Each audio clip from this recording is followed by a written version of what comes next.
Thank you for clicking on this Smashy Smashy Eggman movie reviews and more bonus review. Now, I've talked about a lot of things on this channel, and I know this year I'm going to be talking less on the channel.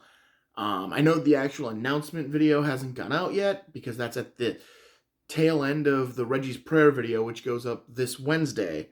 But this is a bonus video that I'm shooting well after I've shot my normal Wednesday videos that I'm going to be wrapping up with. But anyways, there's something I want to talk about, and I'm going to do 3 videos on this. It's going to end in a compare and contrast video. But I decided to give a video to each of the units to discuss them first before I start comparing them.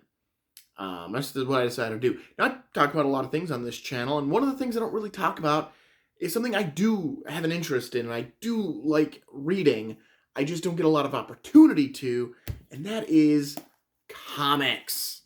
I like reading comic books, but I don't get a lot of chance to read them. I'm not really up to date on a lot of comics, so it takes me a while to find ones I want to read. I don't like jumping in. Like, I'm not going to grab Batman 509 and start reading. I want to read a full story.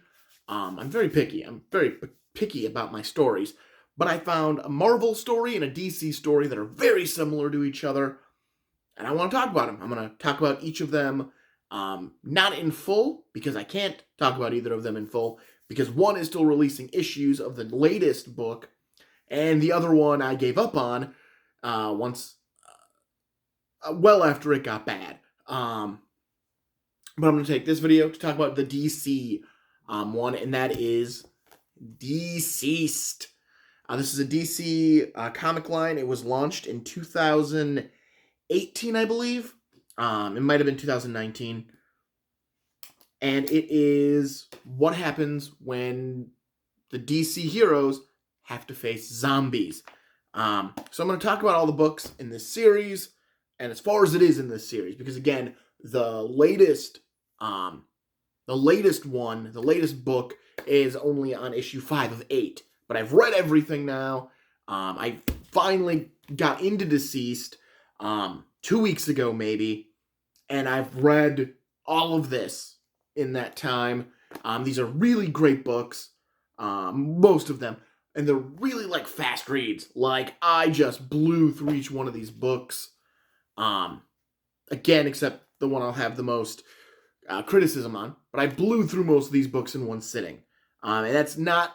I'm normally I like to really enjoy like the art and what's going on in the comic.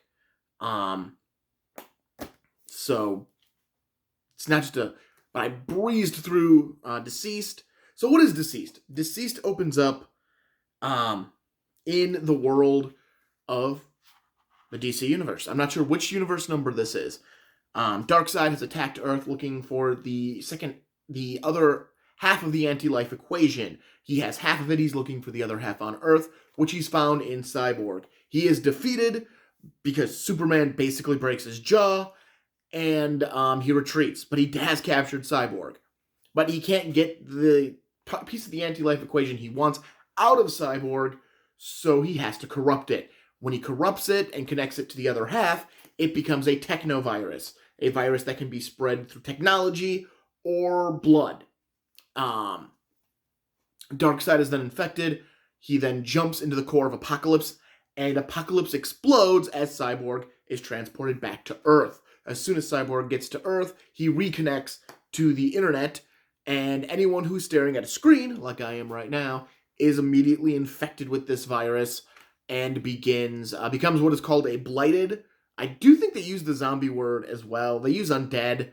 But yeah, they go out to try to infect more people, which I really love. I really love that idea of a zombie horde, that they're not going out to eat, they're going out to increase their numbers. That it's anti-life, so it's trying to destroy life. And that's what they're doing. They're trying to infect more people. And of course, you have the DC heroes getting involved and being infected. So this starts, we have our ground zero moment, and then it's them figuring all this out. And, various heroes get infected along the way, are killed along the way, as they try to save as many people as they can. and figure out what to do with these people, because they're not sure. They're not sure if there is a way to cure them, or if it is just they have to be killed. Do you have to just put them down? It is a question in 2 of these books. Unfortunately, I read them out of order, and I'll get to that when I get to the book I read out of order. But yeah, I really like DCeased. I think it's got a great story. I think it handles the characters it uses very well, because it only uses so many of the DC heroes and villains within the pages, and it leaves a lot more to kind of expand upon this world. I mean, and you get the big ones. You get Batman, Superman, you get Wonder Woman in here. You get Damian Wayne, Superman's son John, Black Canary, Green Arrow. I'm trying to think. Lex Luthor's a main character. The Flash, one of the Flashes is a main character. Barry Allen. And you also get appearances from Hal Jordan. So the Green Lantern is part of this book. I'm trying to think of who else is like really big in this book, and I think I covered most of the big heroes. So again, it's not even that huge of a line of heroes. It's just a good enough. Harley Quinn and Poison Ivy are kind of significant in this story. And I mean, that's not even counting the heroes you just see as blighted, like the ones who were just infected right away. I was just flipping through it and I saw Batgirl, Catwoman, and I want to say Huntress was the other one, who were just already blighted. Like that's their appearance. Giganta makes an appearance in the same way as just pre-blighted. It is the Huntress. It's Batgirl, Batwoman, Catwoman, and the Huntress are just, they appear, but they appear as already blighted. Giganta appears. And again, she's already blighted. Aquaman just appears to get blighted. So it's a great book, and again, it tells a really interesting story. It's dealing with what do you do in this situation? How can you save people? The planet's not dying, but you have this thing on it that you can't stop. So what do you do? What's the decisions you make? I have to give a spoiler because it's going to play in to the later books to talk about them, and that is the decision is to go off-world, find a new home. Get as many of the uninfected and get them to a planet where the blight isn't there. Which is really cool. That is their final idea. Again, the planet's not dying because Poison Ivy and Harley Quinn choose to stay behind because Poison Ivy's connection to the green has allowed her, she can make Gotham impenetrable through the green, and therefore you can still have civilization remain on Earth. DCeased, this graphic novel also contains a one-shot that's part of this story as well, called Good Day to Die. A Good Day to Die. It's a separate story. It is in this book at the exact right moment. You need that story there, not because that's where it fits into the timeline. I don't know where exactly it fits in. I'm pretty sure it's going to fit in somewhere in that neighborhood, but there is an event that happens, and you think a bunch of people are getting wiped out, and then and that's how it ends. You think they're about to die, and then Good Day to Die is dropped in the book. It's like, oh, okay, we just broke off our narrative. But it's a great spot to break off the narrative. Good Day to Die focuses on other heroes. You get Mr. Terrific. I think there are 2 Misters. Mr. Terrific and Mr. Miracle. Big Barda. I want to say the Blue Beetle, but it can't be the Blue Beetle because it actually can't be the Blue Beetle. Because if it is the Blue Beetle, then we have a continuity issue here. It's definitely a Blue Beetle. As I'm looking at these panels, it's definitely a Blue Beetle, and the Blue Beetle shows up again later on. Might be a different Blue Beetle, but it also features Constantine as well, and Dr. Fate and Zatanna show up in Good Day to Die as well. Basically, it's another group of heroes trying to stop the Blight using Booster Gold, who's a superhero from the future, and his time machine. And them trying to get there. It's a good book. I really enjoyed it. I thought it really was gripping, and it was a really great tale, and it really does play into the other stories that are about to be told, which one of these doesn't. One of these books I'm going to talk about does not play. I have not seen it come back, but DCeased, it's a great book. It's got the great one-shot in here as well, A Good Day to Die. They're both fantastic books. This was a great buy. If you've never read DCeased, definitely check it out. But you can't just stop there. You can't just read DCeased, because they made more, obviously. So when DCeased was coming out, they started releasing a companion. Sometimes this bothers me when they release too many companions. I know Flashpoint, there's like 8 books you need if you're going to read the whole Flashpoint. You have the Flashpoint book, and then you've got like 7 other books that cover various characters and what they're doing in the Flashpoint. And it becomes overwhelming. DCeased had one that ran basically simultaneously, and that is Unkillables. This story is also very, very good, because DC didn't throw all their eggs in the DCeased basket, so you don't get all the heroes. You then get Unkillables, and you get a lot more people who you recognize. Unkillables follows Jason Todd, the Red Hood, as he tries to, save people. He ends up picking up a different Batwoman. It is a different Batwoman. I'm not going to say, it's another, but the costume of the Batwoman in the panels of this, and the costumes of the Batwoman in the panels of this are 2 different characters. They're clearly 2 different characters, and are supposed to be 2 different characters. Anyways, so Unkillables is him gathering the Bat family who's still alive and still in, danger, who aren't with the main heroes. Got myself in the eye. Who aren't with the main heroes in the DCeased book. Jason Todd is collecting them, and that is Jim Gordon and Batgirl. Or Batwoman. Sorry, Batwoman. And he takes them. They find an orphanage that is being protected by Arsenal for about 30 seconds. And then Arsenal is taken out. And they decide to help and watch over the orphans. And when they find out about the Arks that are flying away to space, they don't go because they don't believe they can get to an Ark location, which is either Themyscira or the Gotham Gardens. They don't believe they can get there, so they don't risk it. They just stay on Earth. At the same time, you have Slade Wilson, Deathstroke, his daughter Rose, and another group, a cabal of villains, featuring Solomon Grundy, Bane, Cheetah, Captain Cold, Mirror Master, Deadshot. There's another captain in there. Captain Cold and Captain Boomerang.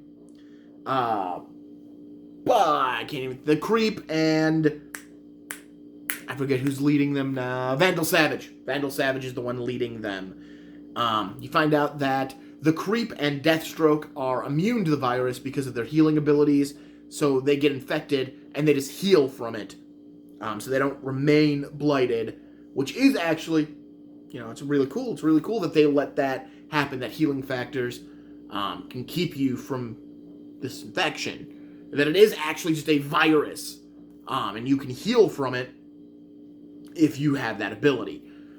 So Vandal Savage wants to know what's going on, but unfortunately, there is one zombie-powered superhero left over in DCeased that shows up a lot in this book. The last ends up attacking, murders a bunch of the villains. They end up... Lady Shiva's also there, because Batwoman, who's with Jason Todd, is Shiva's daughter. They end up using Mirror Master to use the mirrors to get to the orphanage. And now the few heroes that are there, which is basically Batwoman and Gordon, the anti-heroes, Slade, Rose, Jason, and the actual villains are now protecting these children from the blight. And then they decide eventually they have no choice,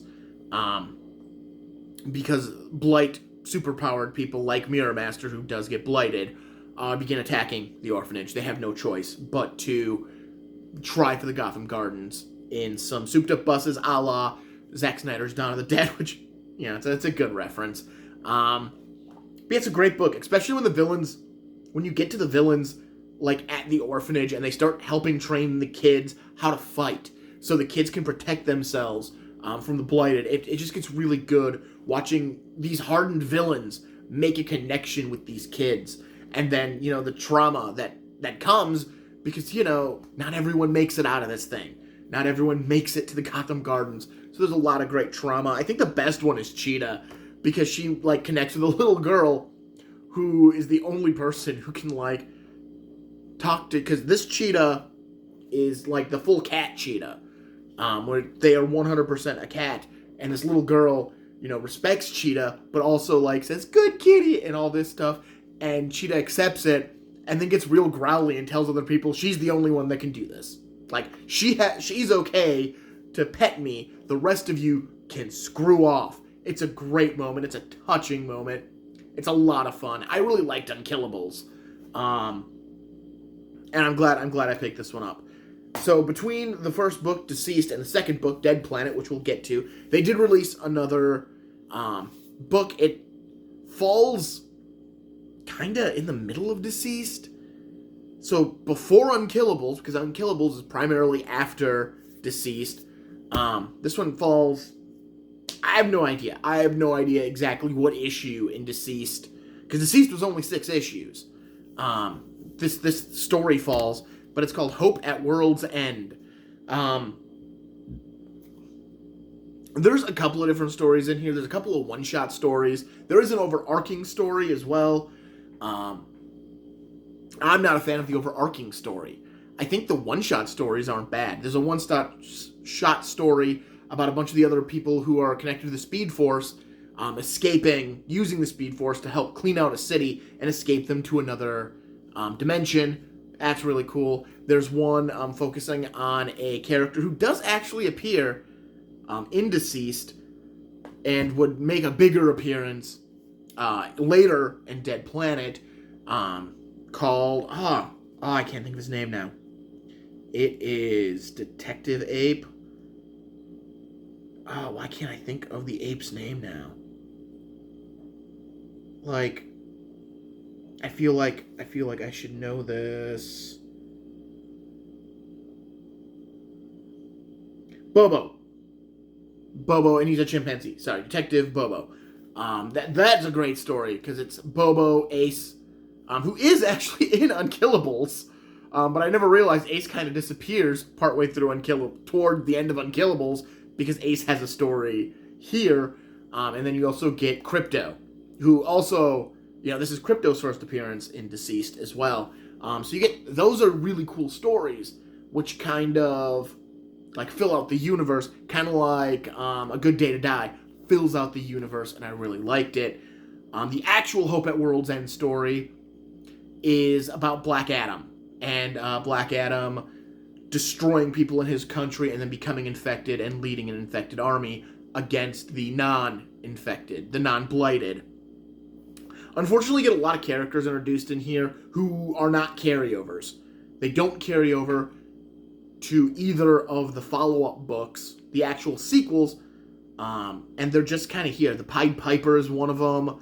A couple of characters, I don't even remember their names. I don't know, I'm not familiar with them. Pied Piper I am. But they're fairly important characters, and they just don't carry over.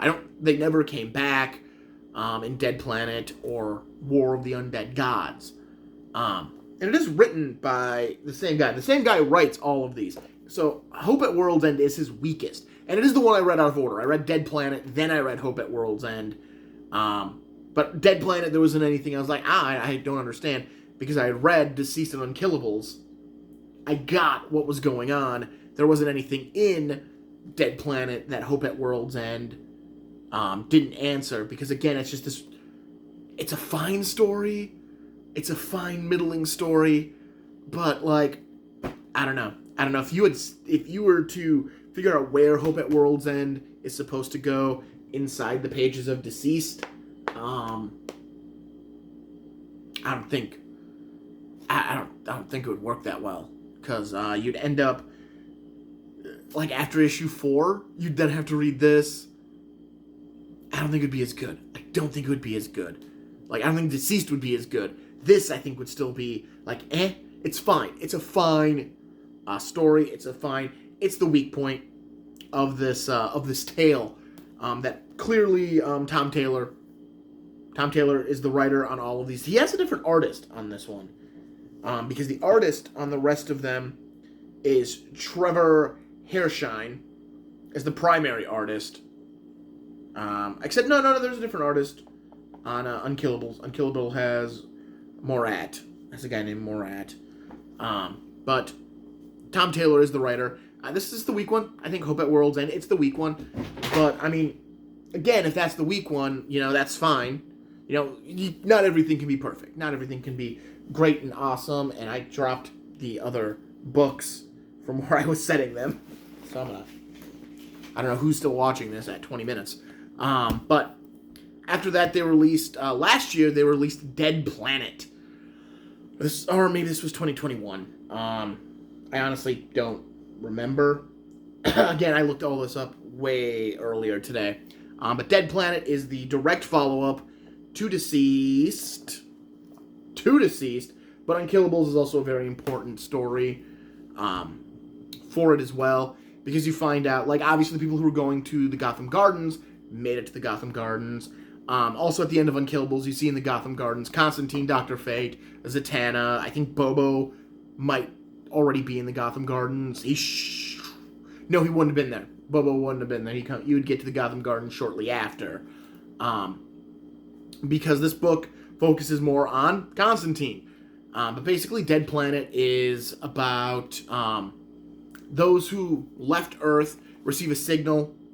They go to check out the signal. They find out there might be a cure. So as they're trying to figure out a cure, a group of villains, rich villains, have been building Amazos who have the powers of the Justice League to wipe the Blighted off the face of the Earth so they can continue earthing. From there, also you find out Trigon, basically Satan of this world, is not happy with the Blighted and being denied all of these souls because they're not dead, they're anti-lifed. So he is preparing to storm the gates and attack the Earth as well. So you have all of these things going on that need to be saved and stopped. So, and it's just a really good 7 issues. This doesn't contain any extra books. It's just the 7 issues that make up Dead Planet. But it's a really good book. Again, you get a couple more characters who weren't in any of these. You get them brought in, and you get a little more focus on them. You find out what happened to Plastic Man, which is... Plastic Man. But I really like this book. It's a great book. It really continues the story very well, and I really enjoyed it. Again, this was a super page-turner for me. I did have to put this one down when I was reading it. That's because I legitimately had to go do something else. If I didn't have to legitimately go do something else, I would have totally read this thing in a single sitting. It was that good. It was that captivating. I'm trying not to spoil the whole thing, so I can't go that deep into Dead Planet. But I like Dead Planet. So, and that brings us to what they're releasing now. They started a few months ago, is DCeased, War of the Undead Gods. I guess I have to cover this part. Darkseid didn't die when he blew up Apocalypse. He is resurrected in Dead Planet. And he goes and attacks New Genesis. And War of the Undead Gods follows that. Now we have anti-life new gods who are attacking the universe. And even though there's a cure, how do you stop that? How do you stop that kind of threat? And that is what DCeased covers. And of course, you can tell one of the characters getting added into this storyline is the main man, Lobo, which sold it to me. He's not in the first 5 issues as much as I'd like Lobo to be, because I like Lobo, and I can never find good Lobo comics, or Lobo comics and stories I want to read, but I'm a huge fan of Lobo, so I kind of wish he was in more of this, because when you read these Elseworlds, you don't see that much of Lobo. But I was happy. I was happy to see him on the cover, and he does make an appearance in one of the first 5 issues. I read through these issues in like half hour, 40 minutes yesterday. It did not take me long to burn through these, and the next issue doesn't come out until end of February, so I get to sit around and wait. Also, the Green Lantern Corps, although they're in the books, they're much more important here. Also, the Spectre. The Spectre just became a bigger character, though he does also appear in Dead Planet, because Constantine talks to the Spectre a lot. He is now going to be a bigger part of the comics, and it's pretty cool. It's a cool series. I'm enjoying it. Again, Hope at World's End isn't awful, but it's a fine comic. But just because, like, DCeased, Unkillables, Dead Planet, and so far War of the Undead Gods are such good books. I gotta admit, Hope at World's End, it's perfectly fine. It's a perfectly fine book. What I really like is it seems like there's a story laid out here, and that Tom Taylor knows what he's doing, and that's why everything is so good, because we're not being overfed anything, and the story beats all kind of work together, all kind of make for a really cool story. And I'm really excited to see where War of the Undead Gods goes in its last 3 issues. But yeah, so that was me talking about DCeased. So this was a bonus video. The next bonus video I'll do in a day or two. I haven't decided when I'm going to shoot that one. I'm going to talk about Marvel's very similar comic line Marvel did, and that is Marvel Zombies. A much older comic line. There's a What If episode now on Disney Plus. They're going to make an animated TV show based on it. I'm going to talk about the first 11 stories of Marvel Zombies. I think right now they're up to 15. I think there's been 4 more. I think I read 2 of them. I just don't have them anymore. So I might touch on them, but they've rebooted it twice since, and I have not read either of those. So I will not be talking about the reboot Marvel Zombies. I will just be talking about the mainline, the original books that make up Marvel Zombies, and I'll be talking about that next time. And then the video after that, I'll be talking about what I like about each one, where each one kind of similar, what makes them really good stories on their own, and I don't know, I might pick one. I might say which one I think is the better story right now, as it stands. So yeah, so check out those videos. They're going to be a lot of fun. I am Martin Prevost. This is Smashy Smashy Eggman, movie reviews and more. Don't forget to like, comment, and subscribe to make sure you don't miss anything. And yeah, have a good one. Enjoy the rest of your day.